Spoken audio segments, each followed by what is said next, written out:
mbokk yeeg xaritu auditeurs yi salaamaaleykum ñoo ngi leen di nuyu kenn ku nekk ci sa tur ak sa sant boole ci di leen ziar 9h tegal 17 minutes ci iRadio 90.3 kaddu gi di bàyyeekoo Ndakaaru di nuyu waa Thiès Kaolack Ziguinchor Tambacounda di nuyu bu baax a baax waa Kolda waa Podor Matam Saint-Louis du Sénégal merci de nous recevoir à Louga et merci de nous recevoir à Dakar et puis partout au Sénégal di nuyu tey siyaare Alaaji Ibou Fall di la dalal ci xew-xewu jamono salaamualeykum.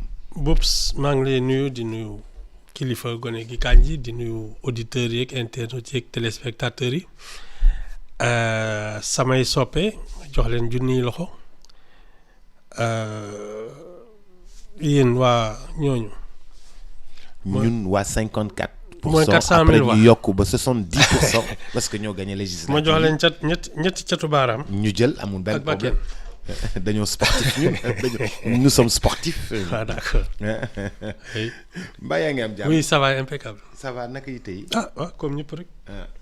alhamdulilah Alaaji Ibou Fall tey dama bëggoon wax la déjà benn yóbbante. ci li ñu doon wax démb ci transport. benn waay daal moo woowee Amérique. ba pare ne ma nag Boubs na nga il faut nga jël sa temps nga déglu ma. li la Ibou Fall doon wax nee na fii New York. balaa fee nit a nekk taxi. dañ lay former ba pare da ngay def examen. examen bu rigoureux boo xam ni boo amul 94% sur 100 doo jàll doo fi dawal taxi. donc du ku nekk moo fi dawal taxi. et dafa am ay normes yu ñu la teg ba pare ne ma tamit fii bu fekkee ni tamit da ngay dawal camion. gannaaw administration bi ak armée bi. camionneur bi. moo fi troisième personnalité gën fee am solo ma ne ko mais lu tax mu ne ma mais parce que mooy yóbbu lekk bi. mooy yóbbu garab yi.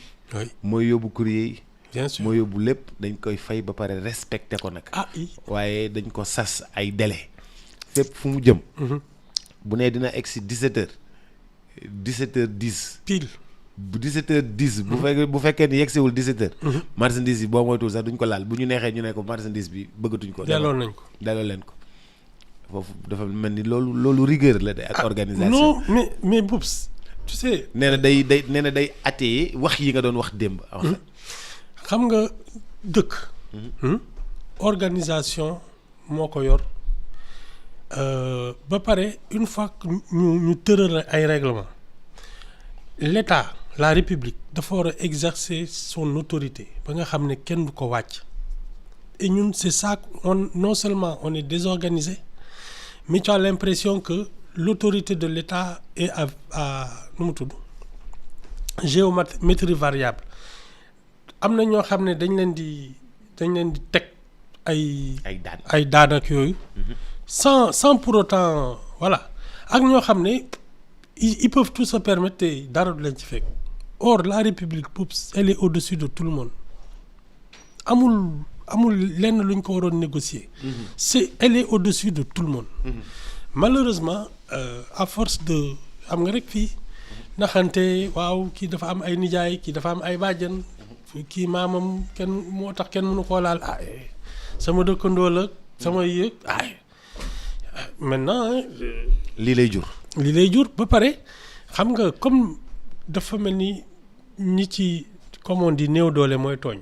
ñi nga xam ne bu njëkk ñoom lañ jàppoon ne ñoo néew doole les classes moyennes là et kii dañu gis ay gouvernants yu arrogants ñoo xam ne du leen neex la ñuy def mu mel ni c'était un signe distinctif de noblesse quoi. su ñëpp di jaar ni man ni fii laay jaar fi ñuy tere lu ñu mënul def par exemple ay salon d'honneur ay yoo xam ne ay privilège la gis nga Boubs sentiment boobu foog naa moo jur fii mu nekk nii ñi nga xam ne balaa ñuy foog ne ils sont des citoyens rek ñu won le ñàkk a yar ak sañ-sañ. xam nga audace boobu la ñuy won pour won ne man fii kenn ëppalewu ma fi. mais Boubs un pays ne peut pas fonctionner comme ça il faut que tout le monde soit discipliné.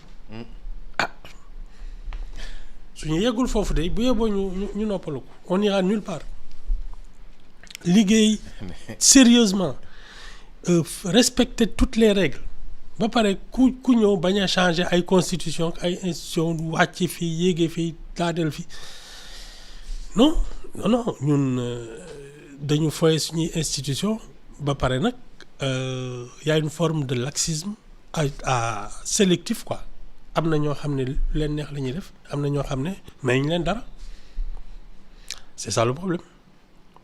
mais bu yaakaar nga ne mën nañu yegg foofu ñun wala question de volonté la wala ñun mënuñoo yegg foofu non Boubs ñun ni ñu rambaxee nii. Boubs ñun ñaar moo ñu sonal ñi waroon politique guñu je le dis toujours la politique c'est une affaire d'élite ku sottilee mooy politique parce que c'est pas fait pour s'enrichir c'est pas un ascenseur social au contraire yow mi nga xam ne da nga demal sa bopp muy ci administration bi muy dans le privé ba nga xam ne sottile nga am nga loo xam am nga loo mën kooku mooy politique parce que dina xam lan mooy problème mu Sénégal ak lan moo koy faj au moins dina ko gëstu. dina am une vision éclairée. voilà qu'il se trompe ou qu'il se trompe pas parce que c'est une question d'option mais Boubs ki nga xam ne ci wut la nekk talul di xam fan la réew mi jëm parce que boppam la tal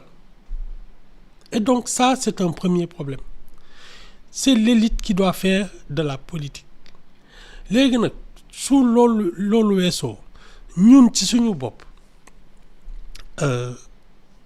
faire respecter l'organisation sociale ça c'est un autre problème parce que ñun on a une culture de l'à peu près c'est-à-dire duñu exactitude nii ñun loolu du suñu affaire par exemple su ma la nee man je serai là à midi pile Boubs ce sera toujours un peu plus ou un peu moins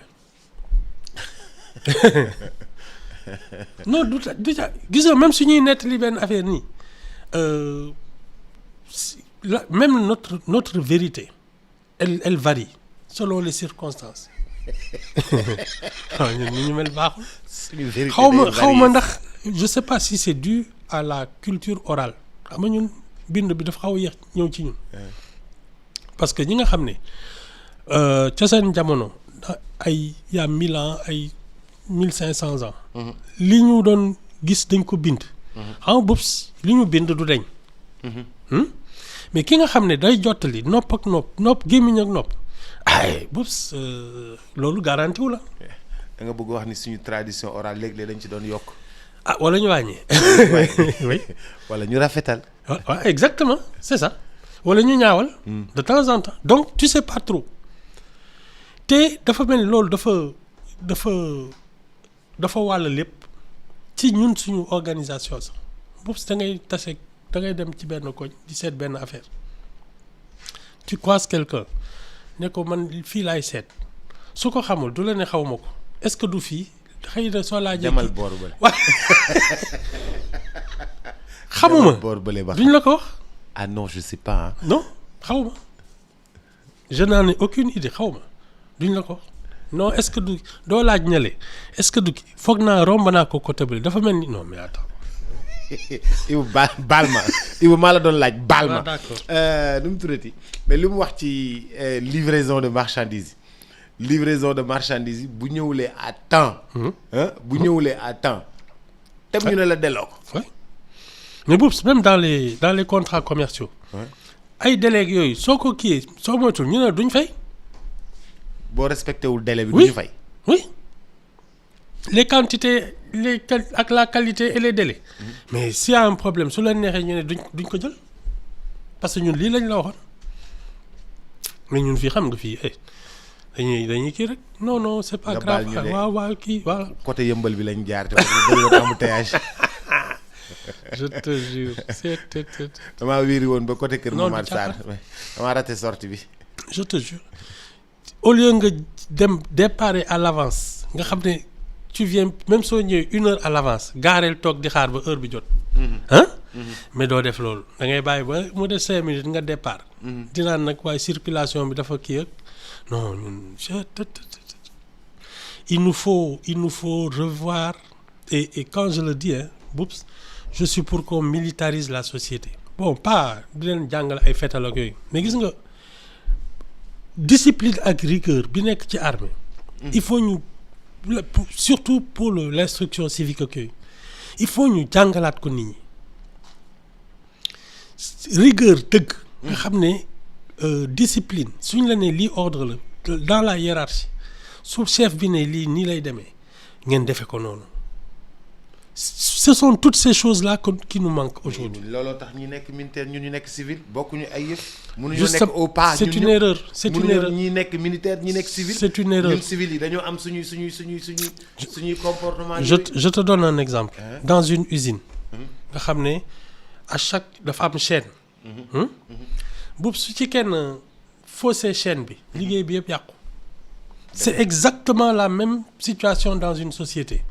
su ci kenn defee lu mu warul liggéey bi yëpp yàqu nous aujourd'hui on a un problème c'est notre classe politique mooy yàq dëkk bi ba pare ñi nga xam ne ñoo ci mënoon wax parce que pour man que l'on puisse dissoudre le conseil économique et social te déggoo sax ku tisooli nit ñi dañoo ragal nag ku leen saaga Ibou. mais boobu Ibou ku tisooli dañ lay saaga man loolu xajul sama bopp ngay tisooli yow rek commencé laa saaga. mais man dama xamul xajul sama bopp parce que boobu.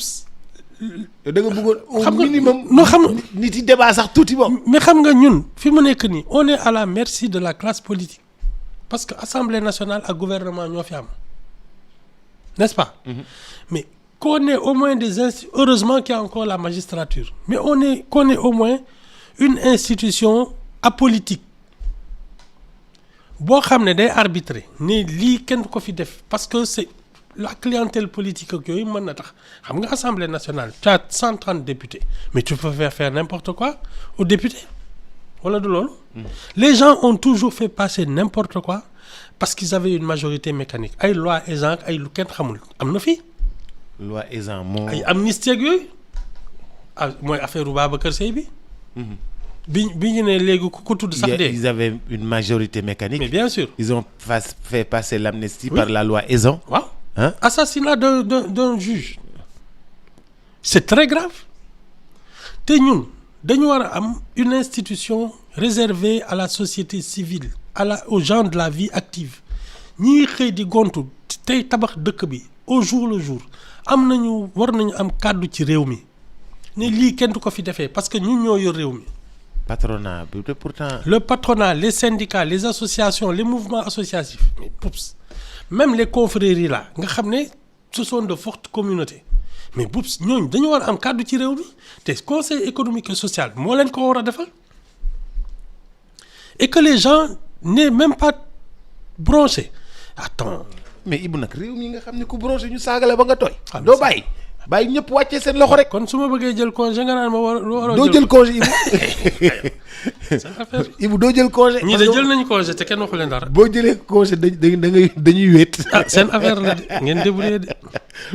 ngeen débrouillé daal Ibou neen day jël congé mois de janvier de. nee na sedd bi ay yaxam day ruux. ay fut du di kii di nelaw ba sa heure bi sama xol sedd. mais Ibou. liñ doon. wax noonu mooy ki nga xam ne moom la ñu wax démb ci wàllu suñu discipline suñu règle ak suñu dëkk nu mu jaxasoowee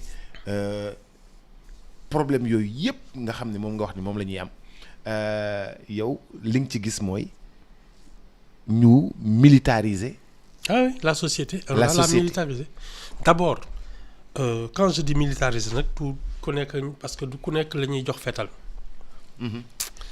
mais boobu ñun d'abord les valeurs de la République loolu dañ ñu koy enseigner koo mënti nekk que tu sois dans le monde rural que tu sois dans les villes il doit y avoir une école républicaine léegi nag ci formation professionnelle day am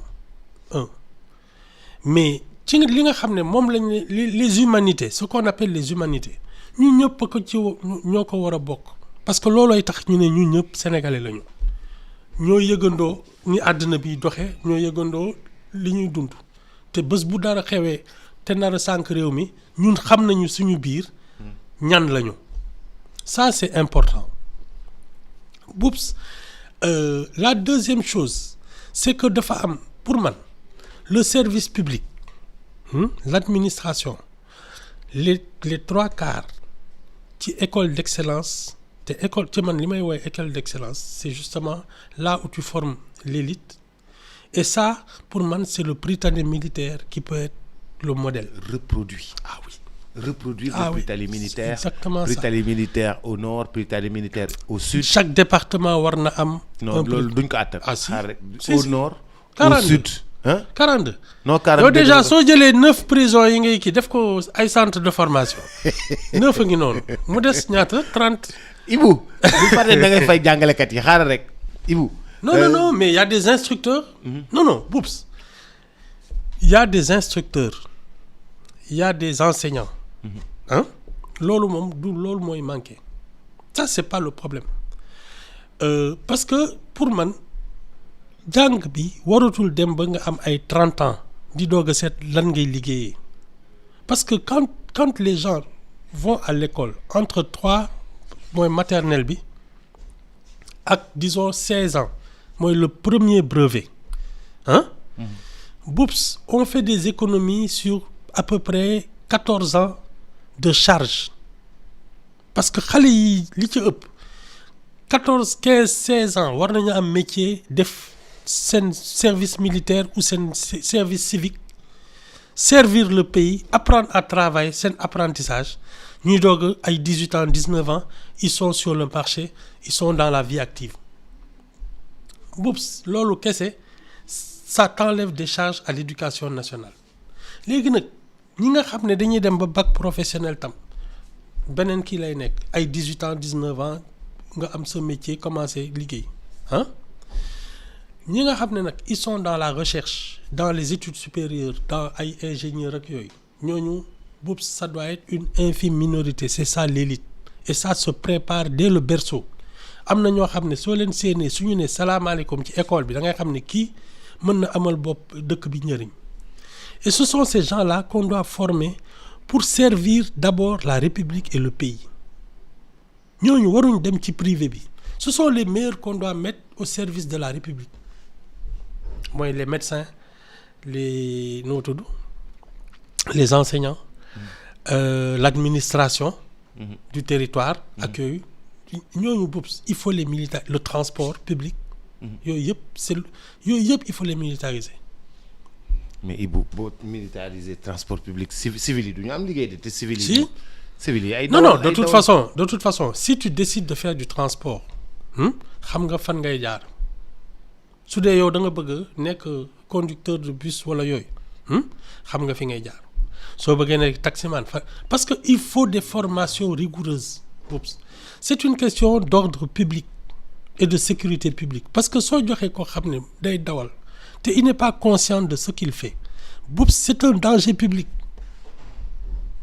dafa mel ni nga jël ay fetal jox ko koo xam ne xamul lan la ñuy doyee fetal c'est un danger public c'est un assassin en puissance loolu mooy wax ci Boups est-ce que tu as remarqué ne serait-ce que ay Dakar Dem Dikk Sotrac ak yooyu seen taux d'accident bariwul dañ leen di mbëkk sax très souvent. waaw bariwul. mais c'est ça tout le problème. mais pare ñiy génnee armée tam très souvent foofu la ñuy liggéeyee. transport ñi nga xam ne dañoo libéré te am permis ñi nga xam ne dañoo def armée libéré te am permis. ça doit être toujours ñoom dañ leen di jël foofu ça doit être obligatoire. ça doit être obligatoire.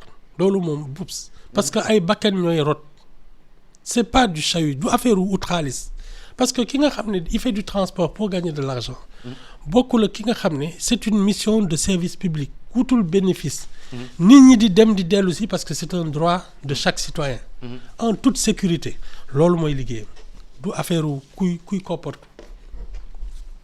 Maintenant il y a des investisseurs ceux qui ont mis leur argent dans le transport mais Boups qu'est-ce qui empêche d'en faire des actionnaires des établissements publics nga xam ne tous les ans tu as un bilan on te dit lii nga fi dugal lii la fi indi comme truc mu ngi nii sa xaalis ou bien tu vas faire du transport de marchandises wala te même loolu il faut l'encadrer parce que c'est pas donné à tout le monde Boups bàyyi nit ñi nii ku nekk ne man daal lii ça semble kii bàyyi mu day dox rek. secteurs yi ñoo organisé wul secteur par secteur dans ce pays. c'est ça c'est pourquoi il y a un désordre c'est ça général. c'est ça loolu mooy wax ci on est désorganisé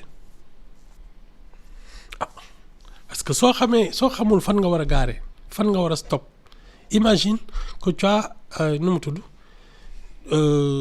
les aftu là.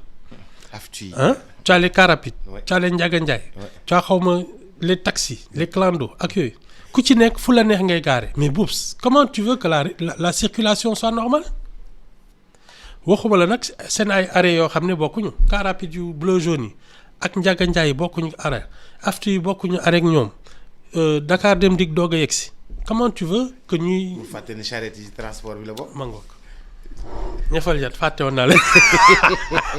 charrette yi ci transport bi la bokk di. non boubs il faut remettre de l'ordre dans tout ça. Ibu ñun pareeguñu de. li ngay wax nii ñun pareeguñu de li ngay wax nii ñun dafa mel ni pareeguñu de. En tout cas des problèmes là de.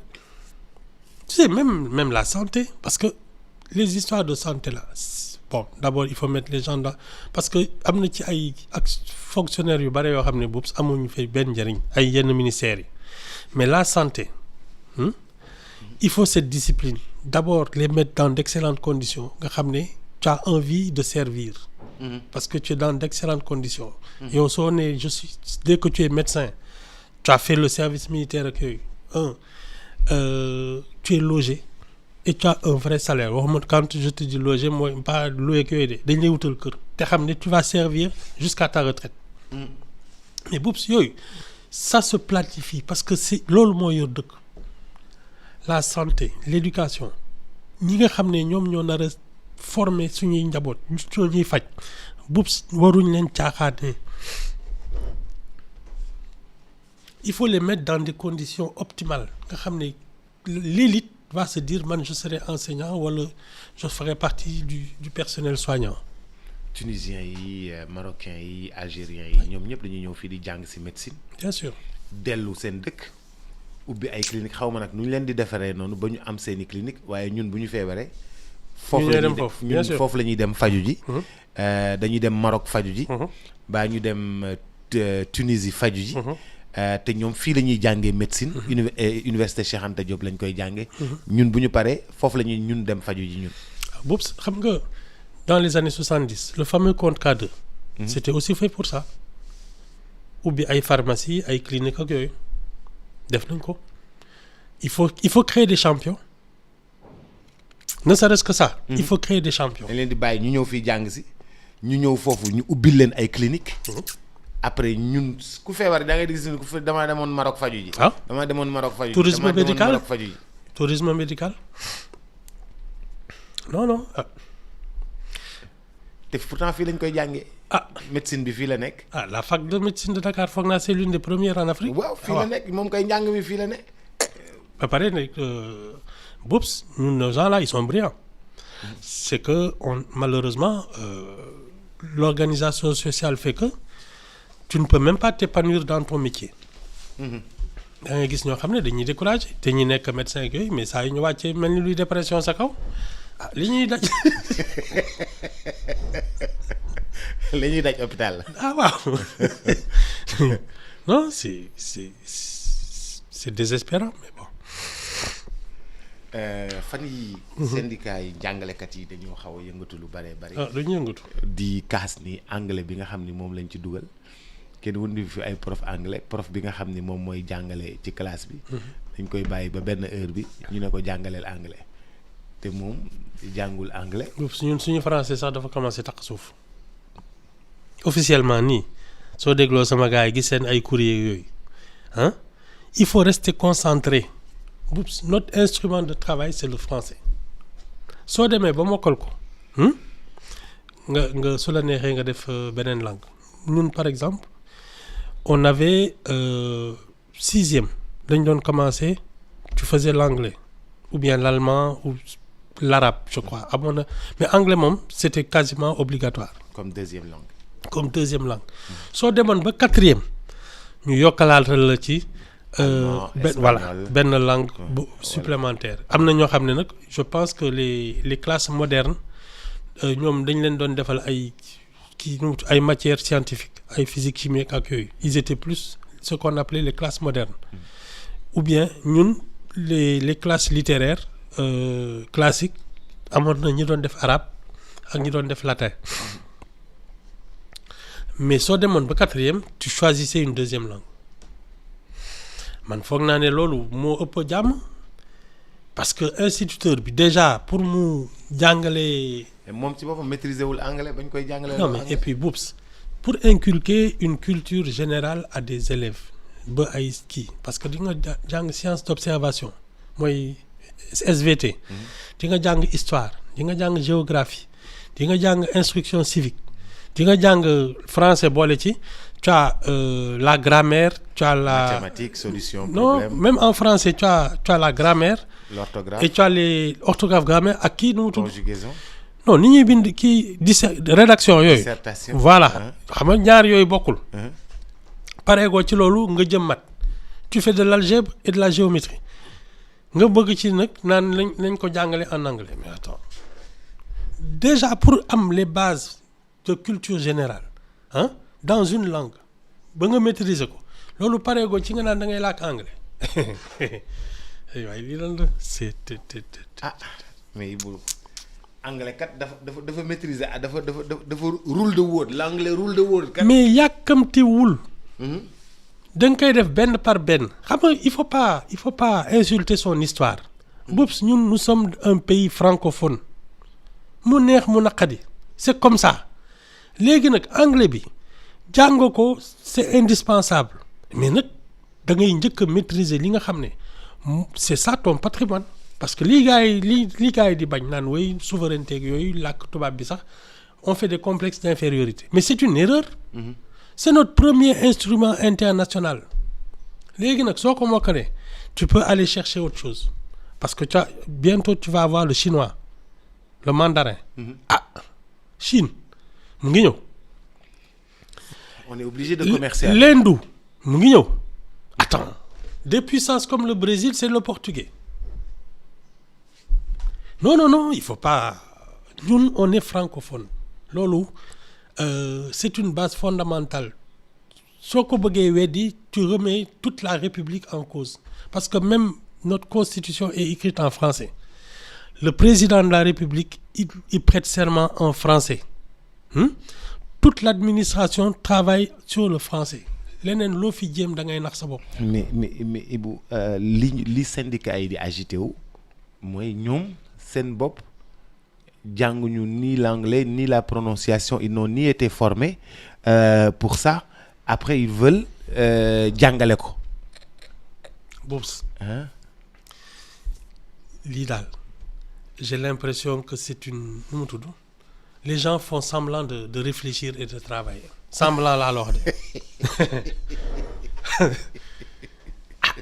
ñu ngi leen di déglu depuis 9 mois jël nañu dëkk bi gisuñu déclaration de politique générale dégg naa mu ngi ñëw. vendredi inchallah. projet bi ñu ngi koy bind ba léegi. vendredi inchallah. Alors les gens là ils nous offrent quoi de temps en temps nga ne nañ tere lii après non nañ ko bàyyi non mais ça ils vont faire la même chose avec l'anglais.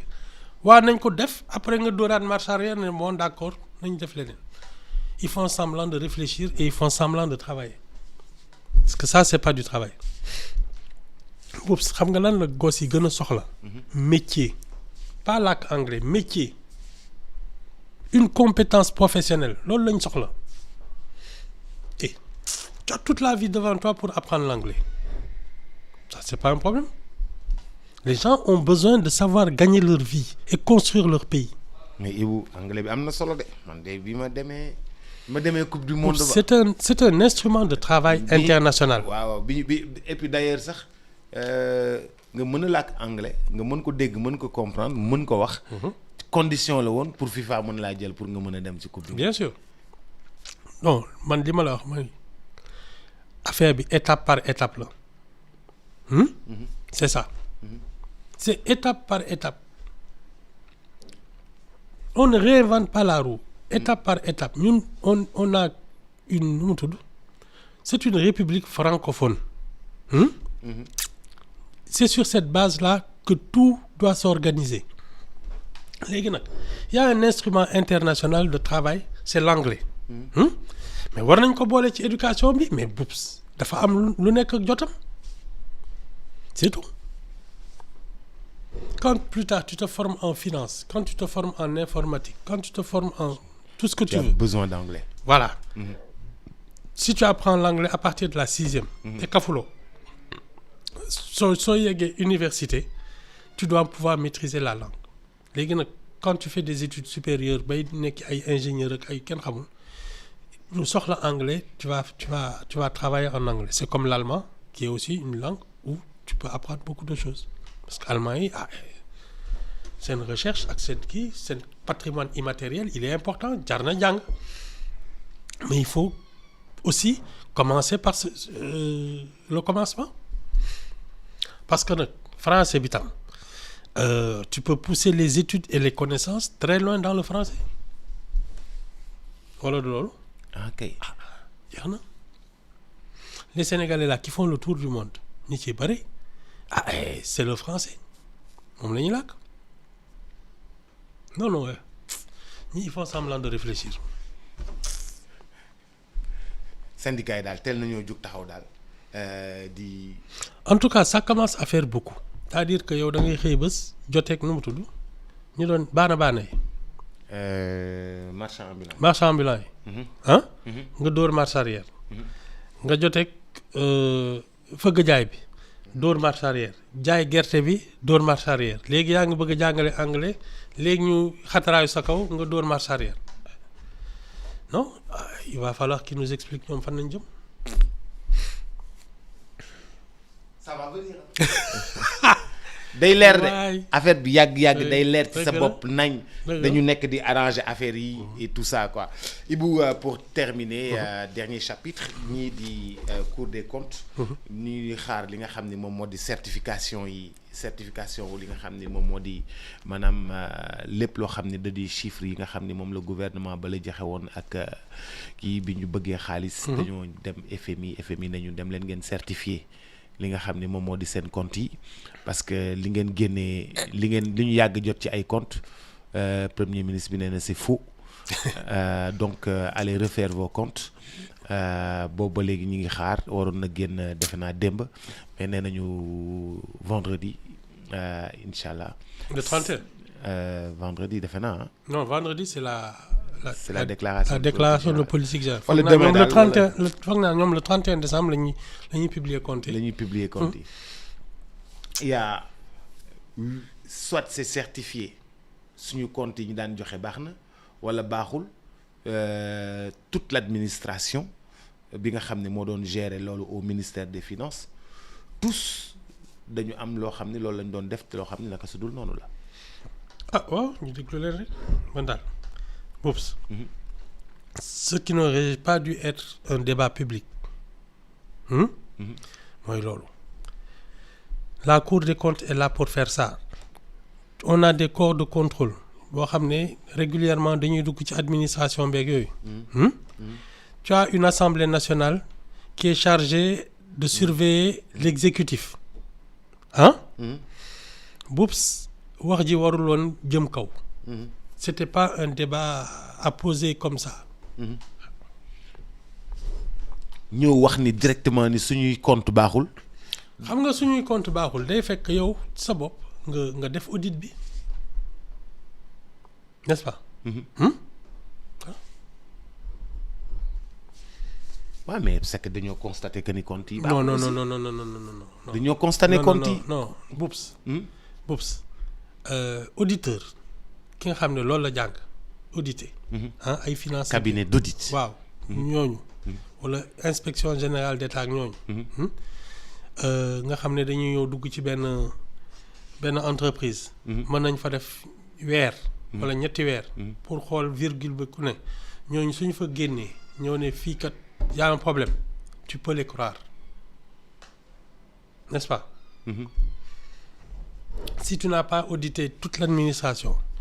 mënoo ci wax il a exprimé un sentiment xam nga moom il a de toute façon lépp lu ñoom Macky Sall wax ak def baaxul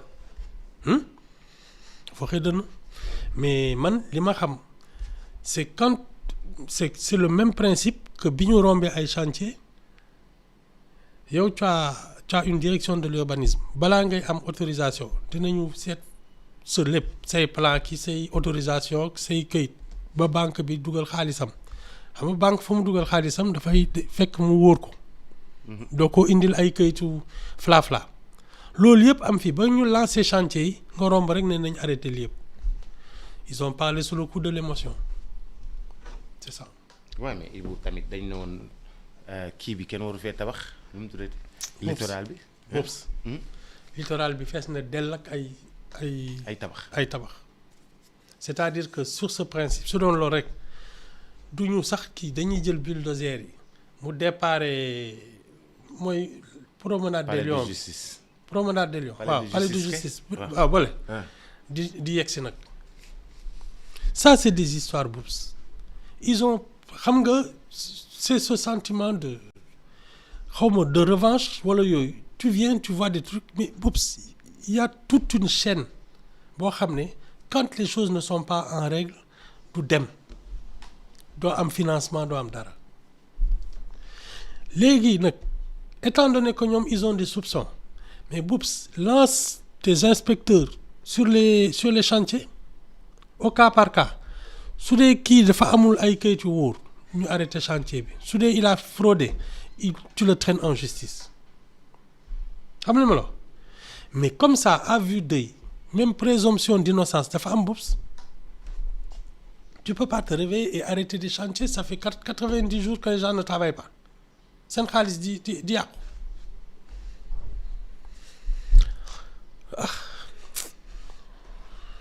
dina ñëw de je suis encore optimiste. bien sûr. man je suis encore optimiste. dina xam nga li ñuy naan la méthode Coué dafa am benn chanson tout va bien madame la marquise. tout va bien madame la marquise. benn mooy kii bi benn propriétaire ndaw si dafa tukki bàyyi façon majordome mu woo ko ne ko alors ça va mu ne ko oui non ça va c'est que bon kër gi moo tàkk nii rek mais bon.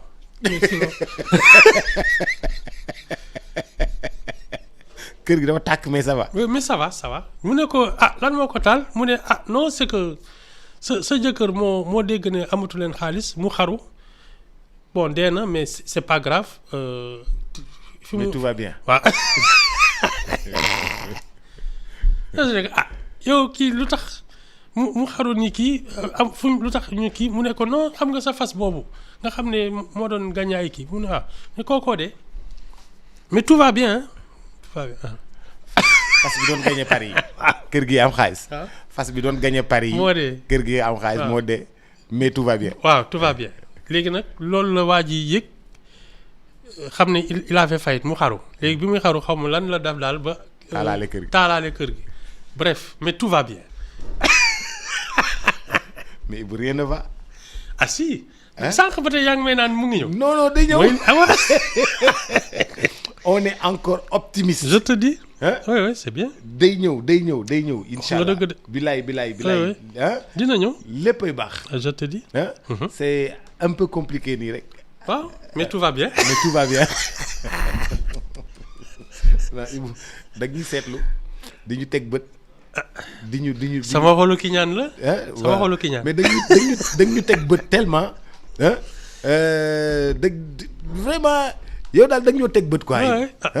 yàlla baax na comme on dit mooy exactement ça nag yàlla baax na.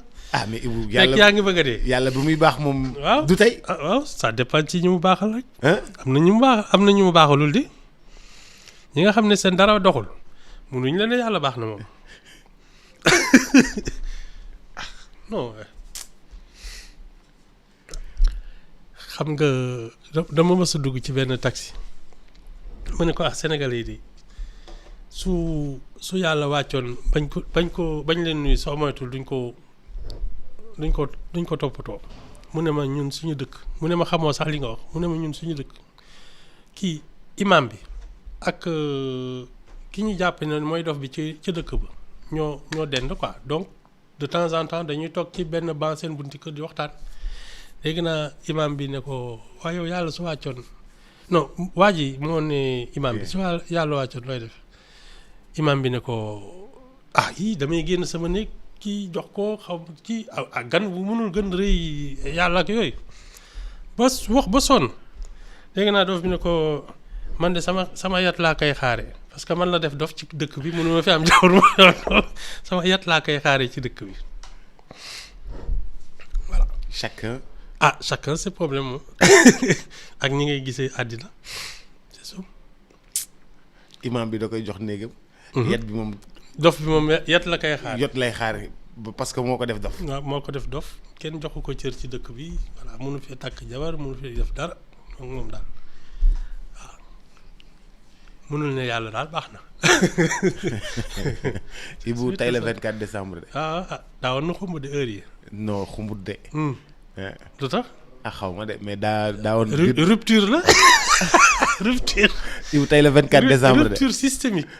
li de mooy rupture. ñun dañoo fekkee classé sa médicament noonu. je te dis. mais non heure bi nag dafa doon fekk ngay def yi kenn xamul. di yëkkati ay chaise ak di louer ay bâche ak. Ibou di poñe tailleur yi. di poñe tailleur yi. Ibou 24 décembre bi xaw naa compliqué de. non compliqué wul. ku ne na noppal ay yaxam. na ku ne noppal ay yaxam. lu am baax na. waaw soo amee cere ginaar jël. yow affaire góorgóorlu bi dafa la kii de. c'était ça ñun on nous a fait penser que suñu amee cere ginaar arrivé nañu tey nag moom ku ci am sa cere ginaar. nga sant non Ibou 24 décembre ay kii la ñuy lekk ay salade ay dend. ay salade ay dend ay yooyu waaw. ay salade de def si sauce. amoon ak ginaar. ak aile de dinde waaw wax nga dëgg ay jamono aile de dinde kii dinde lañu doon def ak nu mu tudd ay marron. ay yooyu lañu doon def tubaab yi. mais Ibou. affaire bi xaw naa compliqué nag de. moo ko. déedéet yow tamit 54% yi kay ñu ngi noos. au revoir ciao. merci beaucoup Ibou ba suba ak jàmm incha allah wala suba 25 décembre doo liggéey. si man de sama yoon. man tam sama yoon. 25 décembre ñu tase fi rek ba suba ak jàmm incha allah. Antoine Diouf léegi ci bulletin d'information bi Cheikh Sarr léegi tey nag naa ñëw waxtaan ak Cheikh Sarr parce que Cheikh dama am benn morceau Pape et Cheikh bu ma indi mais Cheikh maa tey Chéri Coco yaa tey Chéri Coco boo tooñee yow laay faral yaa tey. maa ngi ciy ñëw léegi. transfert d'argent bi di Kpay transfert d'argent par